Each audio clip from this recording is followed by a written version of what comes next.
How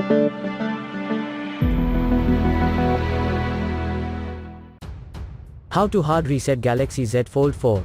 Step 1. At first, press volume down and power key for a moment to power off your device. Step 2. Press on volume up and power button together, and when two buttons are held, connect your device to computer using USB cable. Step 3. When you see recovery mode logo shows up, let all buttons go.